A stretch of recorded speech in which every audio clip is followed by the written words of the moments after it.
지난해 10월 21일 아르헨티나 북서부 산 미겔 데 쿠투만의 한 마을에서 발생한 충격적인 사건. 잠깐만요. 사람 아니에요? 여기 누가 누워있는 겁니까? 뭐야? 아니, 지금 옷이 뭐 다 벗겨진 채로 지금 뭐 눌려있는 것 같은데? 너 발로 툭툭 차는데요? 집단 폭행 뭐 이런 사건인가요? 그러게. 자, 이 집단 구타를 당해 쓰러진 남성은 강도 미수 사건으로 복역하다가 얼마 전 석방된 25살 남성 과이마스였습니다.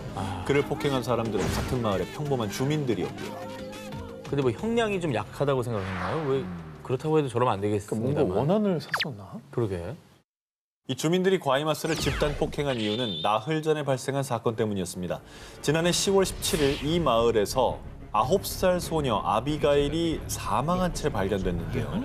발견 당시 아비가일이 입고 있던 옷이 주변에 흩어져 있었기 때문에 경찰은 아동 성폭행 살인 사건으로 판단 수사에 돌입했습니다. 그리고 아비가일이 사라지기 전에 과이마스랑 같이 있었대. 과이마스 그 자식 마약에 찌들어 살더니 그 어린애를 죽인 거야? 가만히 두었다간 우리 딸한테도 몹쓸 짓을 할지 몰라. 절대로 용서 못해. 과이마스가 범인이라고 생각한 마을 주민들은 대분노. 그를 찾아가 집단 구타한 것뿐 아니라요. 흉기로 찌르고 그의 옷을 모두 벗겨 산채로 불에 태우려고 한 겁니다. 어허. 그렇게 과이마스를 응징하는 데 참여한 사람은 무려 500여 명. 어허. 그리고 수많은 주민에게 집단 구타를 당한 과이마스는 결국 사망했습니다. 아니 뭐 원망스러운 마음은 알겠지만은 아직 뭐 밝혀진 게 없잖아요. 그렇죠. 범인은- 밝혀져도 저러면 안 되죠, 사실. 예.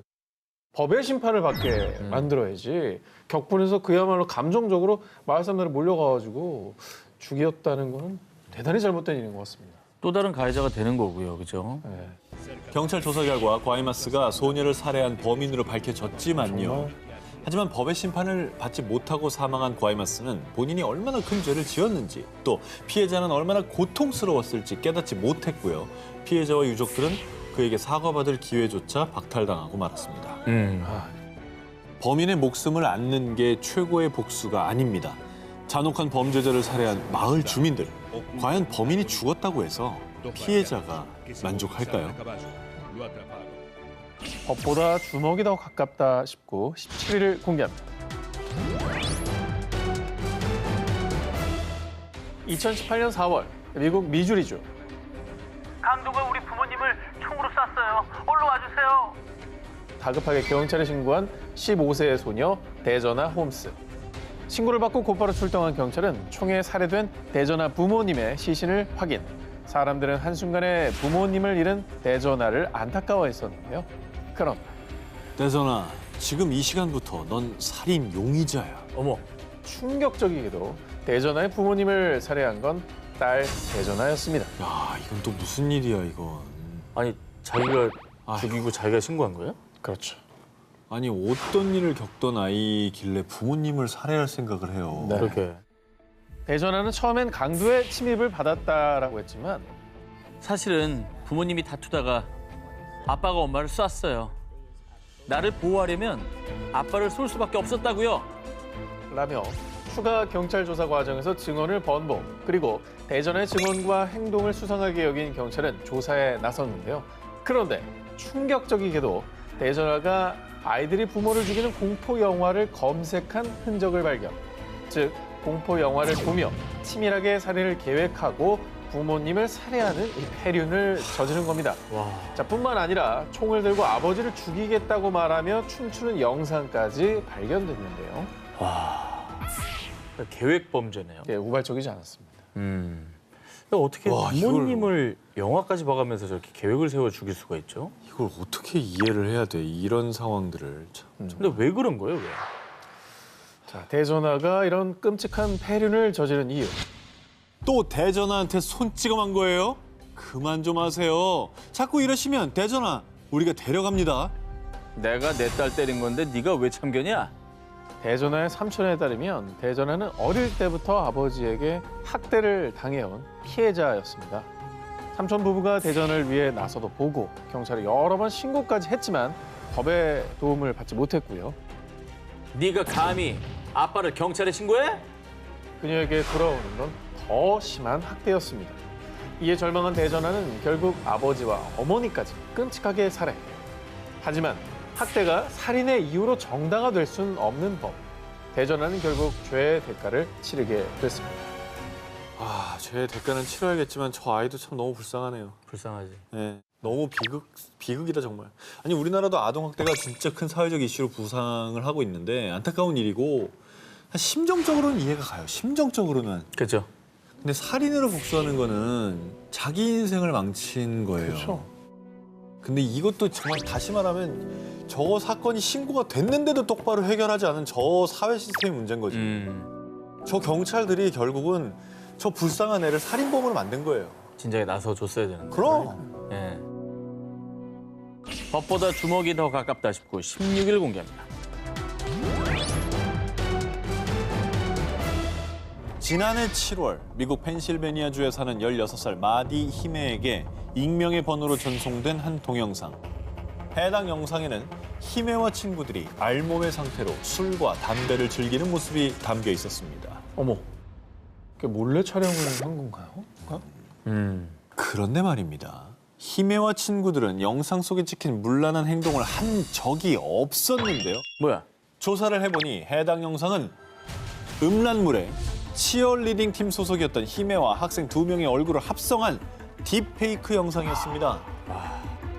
디지털 범죄가 무서운 게 순식간에 확 퍼지거든요. 맞아요. 이걸 뭐 몇 개 지운다가 될 문제가 아니에요. 그냥 퍼지고 나면 그냥 끝이기 때문에 16살밖에 안 된 학생들이 얼마나 또 놀라고 평생에 수치겠습니까? 아, 누가 이 짓을 한 거예요? 지난 3월 해당 영상을 제작하고 유포한 범인이 아동 사이버 범죄 혐의로 기소됐다는 소식이 전해졌습니다. 그런데 모두를 경악해 한 범인의 정체. 그녀의 이름은 라파엘라 스포네루요. 피해 학생들과 같은 치어리딩 팀에 있던 한 학생의 엄마였습니다. 친구 엄마가 범인이었다고요? 네. 이 스포네가 딸의 친구들을 대상으로 이런 끔찍한 만행을 벌인 이유. 걔가 질이 좀 안 좋아 보이더라. 걔랑 어울리지 마. 감히 내 딸을 따돌려? 가만 안 두겠어. 니들도 당해봐. 뭐 구체적인 범행 동기는 밝혀지지 않았지만요. 한 피해 학생 부모의 진술에 따르면 한 학부모가 자신의 딸에게 스포네의 딸과 어울리지 말라고 한 뒤 학생들에게 딥페이크 영상이 전송됐다고 하는데요. 그래서 경찰과 언론에서는 스포네가 자신의 딸을 따돌린 치어리딩 팀 학생들에게 복수하기 위해 딥페이크 영상을 제작했다고 추정했고요. 그리고 정말 안타까운 건 스포네의 딸은 엄마가 자신의 친구들에게 저지른 범행을 전혀 알지 못한 상태였다고 합니다. 저게 딸을 위한 게 아니죠. 그러니까요. 딸을 망치는 길이죠. 저렇게 되면 딸이 어떻게 살겠습니까, 앞으로? 아니 뭐 사실 따돌림을 내 딸이 당했다. 이거 정말 분노가 치밀어 오르죠. 그렇지만 저 방식은 아니었던 것 같습니다. 진정한 어른이라면 어른다운 합리적인 해결법을 찾았어야죠. 학생들에게 지울 수 없는 상처를 남긴 만행은 당신의 딸에게 더 큰 상처를 남겼을 겁니다. 법보다 주먹이 더 가깝다 싶고 15위 공개합니다. 모모모가 되고 싶었던 범죄자. 과거 여자친구를 살해한 혐의로 종신형을 선고받은 뒤 미국 캘리포니아에 위치한 교도소에서 복역 중인 무기수 제이슨 버드로우. 그런데 지난 2월 그가 교도소에서 또 한 번 살인을 저지르며 교정당국이 발칵 뒤집어졌습니다. 아니, 죄지어서 들어간 교도소에서 또 살인을 했다는 거잖아요. 그가 살해한 사람은 다름 아닌 같은 방 재소자 로저 키베. 두 사람은 평소 다툼이 있거나 문제가 있는 사이도 아니었는데 왜 근데? 모든 건 7명의 희생자들을 위해서였습니다. 그들의 영혼을 살인자의 소나기에서 해방시키기 위해 그랬습니다. 제이슨이 살해한 로저 키베는 7명의 여성들을 성폭행한 뒤 목졸라 살해한 연쇄살인마. 심지어 미성년자들까지 처참하게 죽인 극악무도한 살인마로요. 정말. 1991년 체포된 뒤 종신형을 선고받고 수감. 재소자들 사이에서도 악명 높은 범죄자였습니다. 그리고 제이슨은 교도소에서 로저에 관한 다큐를 시청한 뒤 그의 잔인한 악행에 분노, 마치 자신이 히어로가 된 마냥 그를 처단하겠다는 말도 안 되는 생각을 품게 됐고요. 약 3개월 동안 로저와 같은 방에 수감되길 바라며 호시탐탐 그를 죽일 기회를 노려왔습니다. 그리고 마침내 그와 같은 방에 수감되자 제이슨은 과거 로저의 살인 수법대로 그를 목졸라 살해. 이후 조사 과정에서 자신의 행동을 어둠의 예술이라며 정당화하기까지 했는데요. 그래도 저건 살인으로 처단할 건 아니라는 생각이 드는데. 아니 자기도 뭐 경제를 짓고 들어가지고 누가 누굴 심판합니까? 약간 영웅심리에 빠진 게 아닐까 싶기도 해요. 와. 한편 연쇄살인마를 죽인 또 다른 살인마 제이슨의 범행이 알려지자 당신은 영화 속 히어로가 아니다. 우쭐대지 마라. 라며 사람들은 고개를 저었고요. 잘못된 정의를 실현하려 한 제이슨은 이미 가석방 없는 종신형을 선고받았던 터라 사형이나 추가 처벌은 내려지지 않았습니다. 이걸 뭐 사이다다 통쾌하다 하면 안 될 것 같아요. 그렇게 감정적으로 하면은 큰 혼란이 옵니다, 사회에. 전 용납될 수 없는 행동이죠. 법보다 주먹이 더 가깝다 싶고 14위를 공개합니다. 복수에 자신의 인생을 건 모모. 2013년 인도네시아 자바섬 동부 파수루안 한 여성이 이웃집에 살던 40대 남성 야신 파딜라에게 성폭행을 당하는 사건이 발생했는데요. 그러나 동네 시끄럽게 일 키우지 말고 두 사람이 알아서 잘 협의해보게. 진짜 무책임하다. 당시 마을 장로들이 나서 사건 중재에 나서며 해당 사건은 마무리됐습니다. 아유, 어르신이면 제대로 된 판단을 내려주셨어야죠. 저건 동네가 시끄러워져야 맞죠? 그렇죠. 네. 네. 그렇죠. 아니, 피해 여성과 가해 남성 한 마을에 살았던 거잖아요. 그러면 그냥 덮으면 계속해서 지내라는 겁니까? 뭡니까? 자기 일 그게- 아니라고. 말이 됩니까? 그런데 말입니다. 해당 사건이 일어난 지 6년 뒤인 2019년 12월 16일 파딜라가 동네에서 오토바이를 타고 집을 나서던 중 누군가가 휘두른 흉기에 찔려 사망하고 말았습니다. 혹시 그 피해 여성이 결국 6년 뒤에 복수한 거 아닙니까? 사건 바로 다음 날 파딜라 살해 혐의로 경찰에 체포된 범인. 그는 6년 전 파딜라에게 성폭행을 당한 여성이 아닌 그녀의 18살 된 아들 마울루드 리안토였습니다. 아이고, 아들의 마음도 이해는 가지만 그건 아니란다. 18살이면 이제 뭐 미래가 창창한 그런 나이 아닙니까? 어른 되기도 전에 살인자가 된 거예요. 이제. 그러니까. 저 마을 장로들이 저 애를 살인자로 만든 거죠. 그렇지. 그 장로들이 쉬쉬한 게 최악의 단초였네요. 사건에. 그렇습니다. 6년 전 엄마가 이웃집 남성에게 끔찍한 일을 당했다는 걸 알게 된 리안토. 당시 소년의 나이는 고작 12살이었는데요. 범인은 처벌받지 않고 심지어 아무 일도 없었다는 듯 이웃에 그대로 살고 있고 야, 오히려 피해자인 엄마가 죄인처럼 고개 숙이고 다니는 모습을 본 소년. 그리고 무려 6년 동안 소년은 칼을 갈며 오직 복수의 기회를 엿봤던 겁니다. 그 골든타임에 제때에 제대로 단죄만 됐어도 그렇죠. 저 소년이 저렇게 살인자가 됐겠냔 말이에요. 6년 동안 복수 생각하면서 지옥을 살았을 거 아니에요? 그 6년도 지옥이었을 거고 그렇지. 저 학생의 미래도 정말 어두울 것 같고 근데 불쌍- 너무 이해는 돼. 너무 이해는 돼. 이해는 가죠. 그리고 2019년 18살이 된 리안토는 드디어 자신의 복수를 실행에 옮기기로 결심했고요. 약 한 달간 파딜라의 동선을 살핀 뒤 그를 기습해 살해했던 겁니다. 그리고 다음 날 경찰에 체포된 리안토는요. 6년간 복수할 날을 기다려왔습니다. 저는 그 괴물을 절대 용서할 수 없었습니다. 라며 자신의 범행을 시인했고요. 그러니까 복수만 꿈꾸며 살다 보니까 이제 복수한 이후에 자신의 삶에 대한 계획은 아예 없었던 게 아닌가 하는 생각이 듭니다. 18은 사실 뭐 미래가 창창한 나이인데 결국 그 마음 때문에 범죄자의 삶을 살게 된 거잖아요. 본인의 인생을 망치게 되는 복수는 정말 진정한 복수가 아닙니다. 법보다 주먹이 더 가깝다 싶고 13위를 공개합니다. 이것이란 지독한 스토커. 2011년 7월 미국 메릴랜드주 아나폴리스에 위치한 C 신문사는요. 고교 동창생인 여성을 스토킹한 혐의로 징역 90일을 선고받은 제러드 라모스에 대해 보도했습니다. 아니 스토킹은 엄연한 범죄인데 네. 고작 90일이에요? 근데 스토킹이 근데 90일이 적다면 적은데 스토킹 자체가 범죄로 인정을 받아서 처벌까지 이어지는 경우는 또 그렇게 흔한 건 아니에요. 그러니까 이 사람이 얼마나 집요하게 스토킹했나를 사실 90일이라는 처벌만 봐도 우리가 좀 짐작을 해볼 수가 있는 거죠. 그런데 라모스는 자신의 이야기가 보도되자 사랑에 빠진 게 죄는 아니잖아. 이제 소문나서 얼굴도 못 들고 다니게 됐다고. 그놈들 절대 가만 안 둬. 자, 이듬해 C 신문사를 상대로 명예훼손과 사생활 침해 등의 이유로 소송을 제기. 하지만 법원은 라모스가 해당 보도 때문에 입은 피해를 입증하지 못했다며 항소심에서도 그의 소송을 기각했는데요. 하지만 라모스는 법의 판결을 받아들이지 못했고요. 반성은커녕 수년간 SNS에 C 신문사를 상대로 노골적인 불만을 표출, 그리고 일부 직원에겐 SNS로 위협을 가하기까지 했습니다. 아이고야. 그게 부끄러운 줄 알면 아예 그런 짓을 하지 말았어야죠. 시간이 흘러 2018년 6월 라모스는 C 신문사를 방문했는데요. 아, 불안하다. 언론사 찾아왔대요. 이게 그냥 간 거 아닐 것 같은데. 그러니까.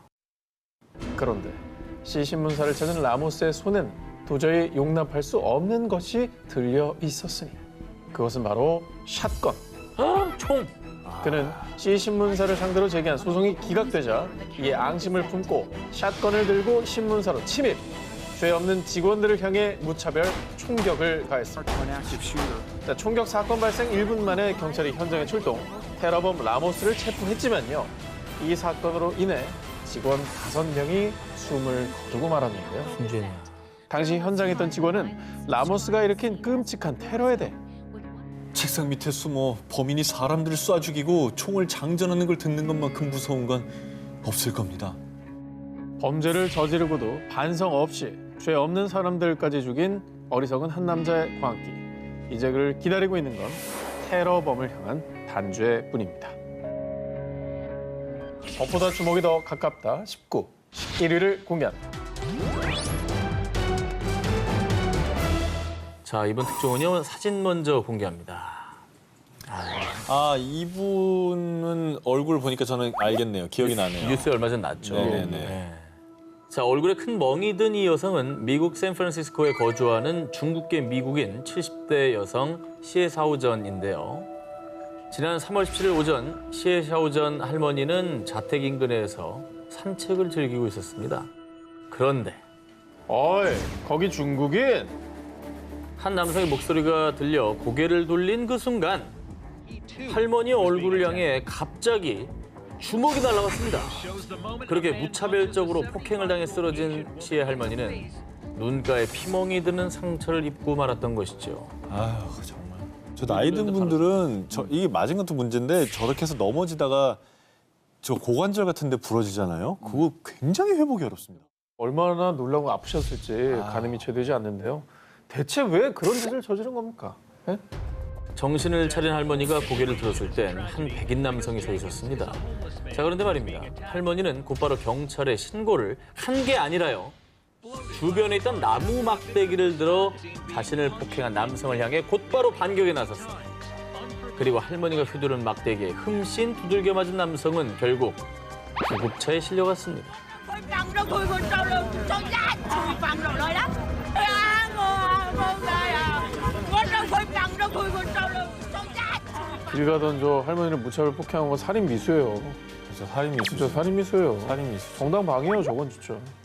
상식적으로 저 할머니가 뭐 손에 아무리 무서운 무기를 들었다 한들 저 한 30대로 보이는 저 청년이랑 싸우는 게 그게 70대 할머니와 30대 70대 할머니인데 지금 저 할머니는 바로 서 있기도 힘들어 보이시는구만.